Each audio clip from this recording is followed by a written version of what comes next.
on scheduling out our homeschool year. And what that means is that I'm going to sit down with a calendar and the bulk of our curriculum, and I'm going to decide what days we're going to do school, what days we're going to take off, plan out our Christmas and Thanksgiving and spring break, and get it all organized and make sure that we're meeting our state requirements for the year, and just kind of finalize everything and have a path to follow for the year. So if that sounds like something that you are interested in seeing how to do, then definitely stick around for the rest of this video.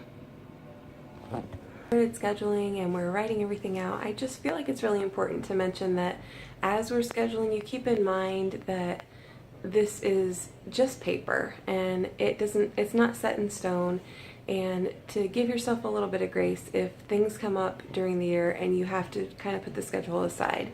This is just like a little path that we can follow, and if we want to go off the path or we need to go off the path for whatever reason, that's okay. So just give yourself a little bit of grace. I know last year when we did our schedule, there were 2 times during the year that some pretty serious family events came up, and we just couldn't go by the schedule anymore.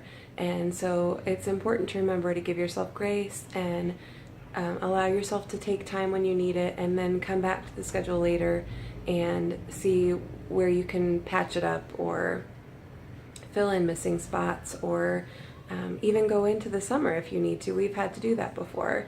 So definitely don't think that by filling out a yearly schedule you have to stick to that. Give yourself grace and know that it can be thrown out at any time that it needs to be. Okay, so the first thing that I like to do when I'm scheduling out our homeschool year is to lay out all of the curriculum. Now I'm not talking about things like spelling or reading or things that I know we won't have a problem getting done because there's usually smaller books. Those I'm not going to worry about, but the main subjects like math and English, and then we use a curriculum called My Father's World that includes our science and history and that kind of thing. So those 3 things, I'm going to lay all of the books out and figure out how many lessons are in each book, and that's going to help me decide how many days we need to do school for. And this is how I do that. Our curriculum, the main subjects, which is My Father's World that we're doing for everyone.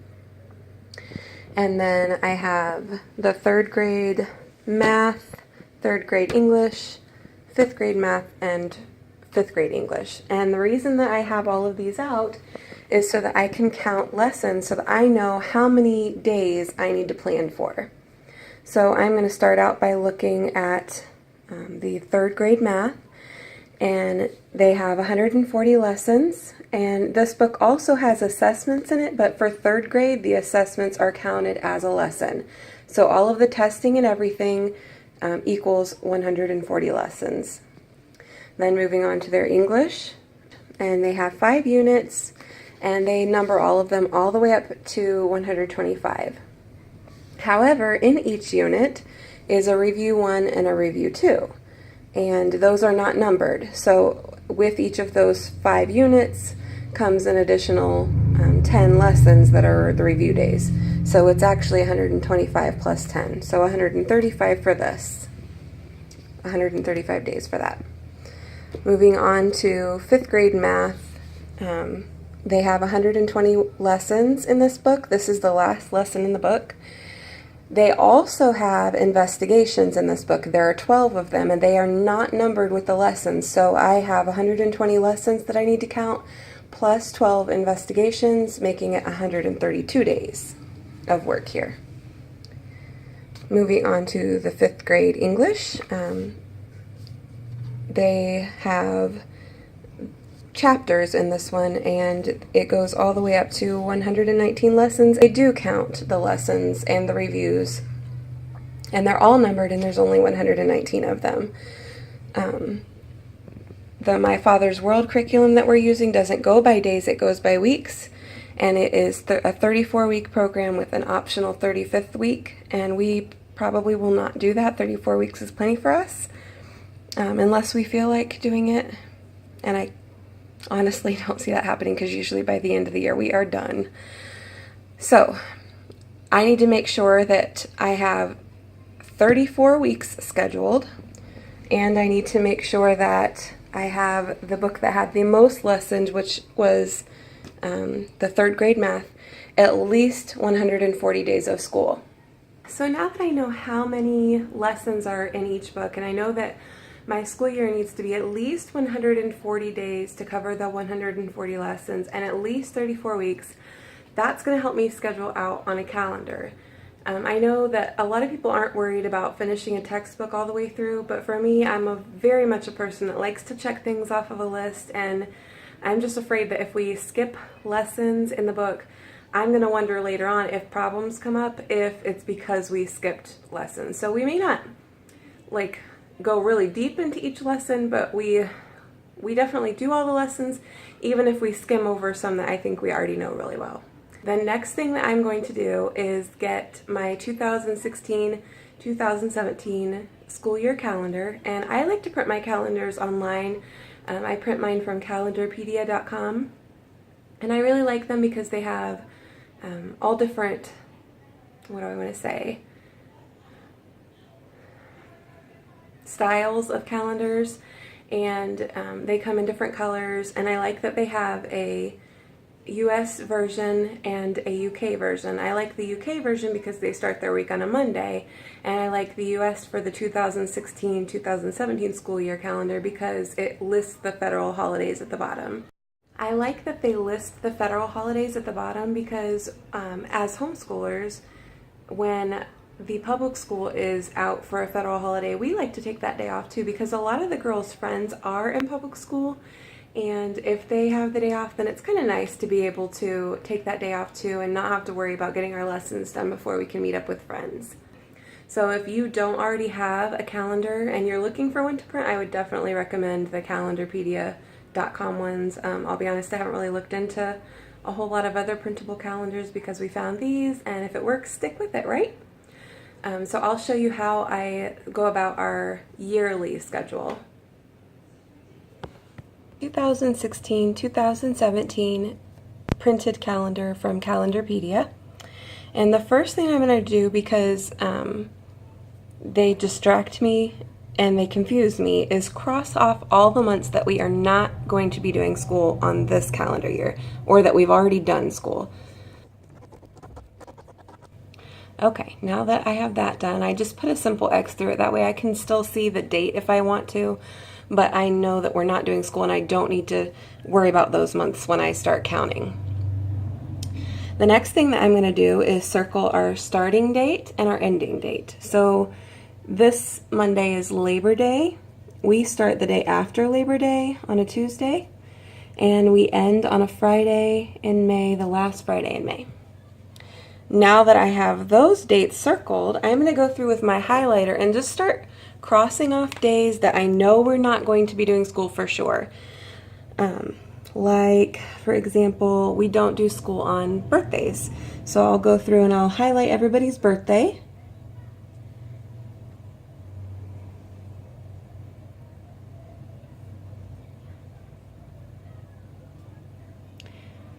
My middle daughter's birthday is the 18th, and it's a Saturday in March, and she would be highly disappointed to know that she doesn't get a day off of school because her birthday is on a Saturday. So we're going to go ahead and take off this day, because I know from experience that when we schedule this way, we usually have more than enough days that we can afford to take a day off here and there. Okay, and then let's see, this one. I think that is it for birthdays that are during the school year. I know that this Thursday is our church harvest party, where the kids are going to be loaded up on candy and sugar, and they're going to be out late at night. So we're going to take off the next day, which is that Friday. Okay. I'm also going to, they're already highlighted in pink on this, the federal holidays. I'm just going to go over them with my highlighter so that they match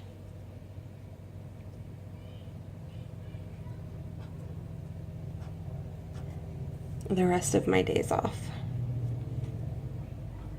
Okay. Okay. Now that I have all of those days marked off, I know the federal holidays that we're taking off, I know the birthdays that we're taking off, and any special events that I can think of that are already planned on our calendar, and I know that more will come up. So I usually will leave a few days, a couple weeks worth of days that we can play around with when the time comes. So the next thing I'm going to do is plan out when we're going to take Thanksgiving, Christmas, and spring break. I like to take the whole week of Thanksgiving because we're usually busy baking, and we have a ton of family gatherings, and it's just nice not to have to worry about school. So we're going to take this whole week. We take 3 weeks at Christmas and New Year. So we're going to take the week before, the week of, and the week of New Year's. Okay. And for spring break, because My Father's World curriculum is a 34-week program, I know from experience that we are going to have 34 weeks, and if we take an entire week consecutively at spring break, we're going to run into problems trying to fit it in. So I'm going to take Thursday and Friday of this week, and Monday, Tuesday, and Wednesday of this week. And the reason I'm doing that is because on this week, we can still fit in our My Father's World curriculum on Monday, Tuesday, and Wednesday, and we can still fit it in on Thursday and Friday. And then we aren't missing a week of curriculum that week, if that makes sense. And then I think that is it. So the next thing that I'm going to do is go through and count really quick to make sure that I have at least 140 days and 34 weeks. So I'm just going to start with the first day of school in September. I'm going to skip over the highlighted dates and count to make sure that I have what we need to have.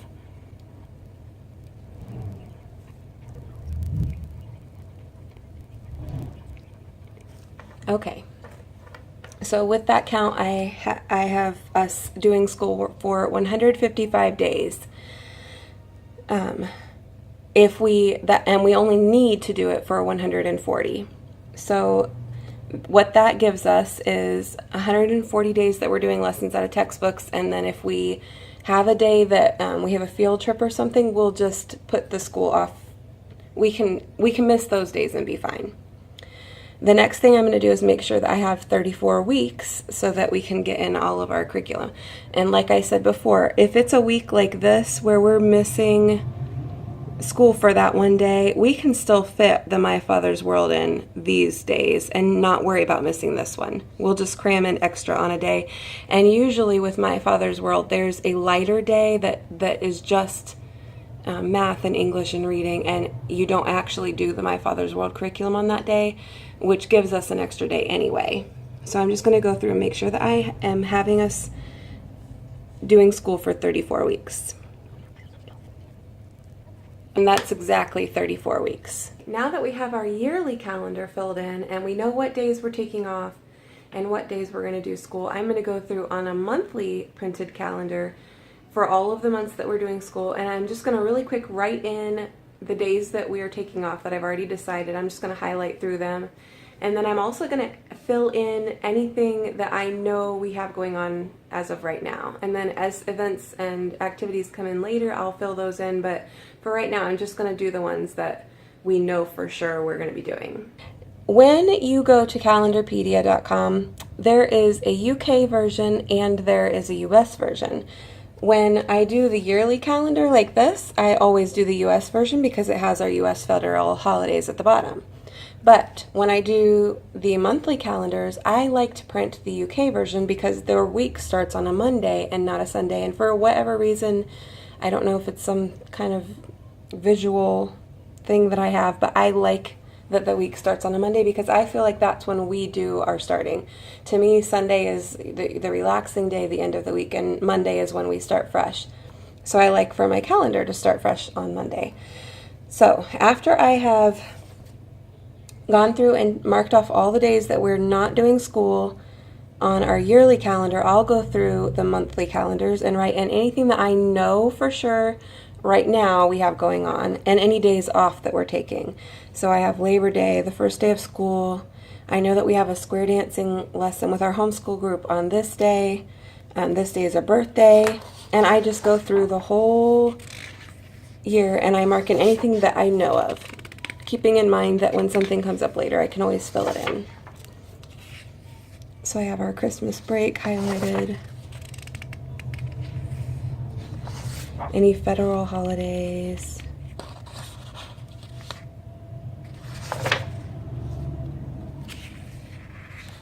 All right, these last 2 months I did not get done and I wanted to leave them blanks just so that I could show you how I do it. I'm just looking at my yearly calendar for April and May, and I'm just going to fill it in based on here. So I know that the 13th through the 19th we're taking off.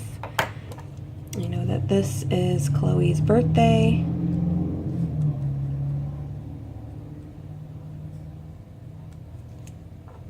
Okay, and I think that that is it for April.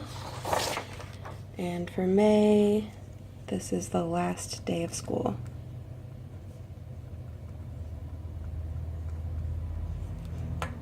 Okay. When something comes up, I keep this in my planner and I'll go back through and add things into it as things come up. Okay, I have our yearly calendar done and I have us doing school for the 140 days with a little over 2 weeks of extra days that we can use for field trips or you know, if somebody gets sick or we just are having a really off day, we have 2 weeks worth of days that we can kind of play around with and use for whatever we want, whether we want to take them off or use them to do something fun. And I have my monthly calendar filled in, and now I'm going to show you really quick how I do the weekly calendar. But we're not going to go too much into that, and I'll explain why at the end of this video. I've only printed off the first 4 weeks of school, and I'm only going to fill in the first week, and I'm not even going to fill it in all the way until probably the week before school starts. Okay, so that's pretty much it for the scheduling. I know now what days we're doing school, what days we're not.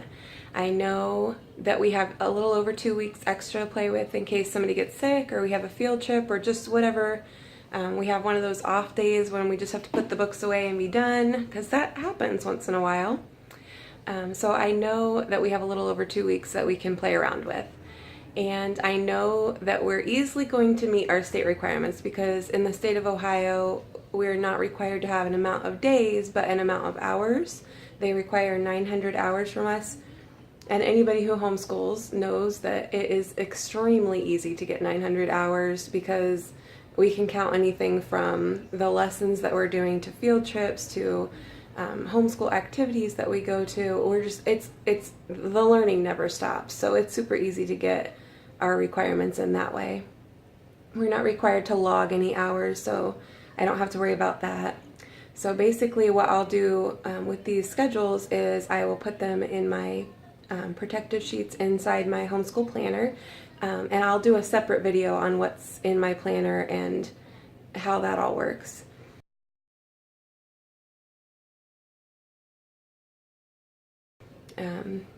Oh, and I told you that I would tell you more about why I only schedule 1 week at a time. And that's because I've learned from experience that if I schedule out 3, 4, 5 weeks of school and I have all my lessons planned out and everything's ready to go, and 2 weeks into school, somebody wakes up sick and we can't do school that day, everything that comes after that day, I have to redo, because we can't go by that schedule anymore. So I like to do the week before, I'll sit down and I'll come up with a schedule for just that week.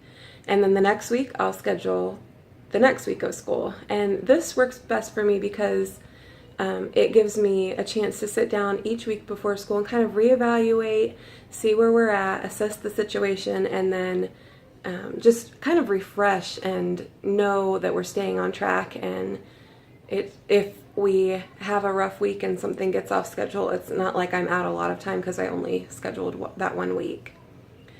So that's why I only do 1 week at a time. And I really can't think of anything else schedule-wise that I do that I could tell you about. Yeah, I can't think of anything else. If you like this video and you want to see more like this, then definitely hit the subscribe button and let me know in the comments if there is something that you do differently. I'm always learning and always looking for ways that can make my job easier, or sometimes I do things the hard way and I'm not even realizing that I'm doing it the hard way. So if you see something that I'm doing that's just, you're like, oh gosh, I know a way better way to do that, then definitely let me know that. I like getting tips and advice, so let me know in the comments below, and I'll see you in the next video.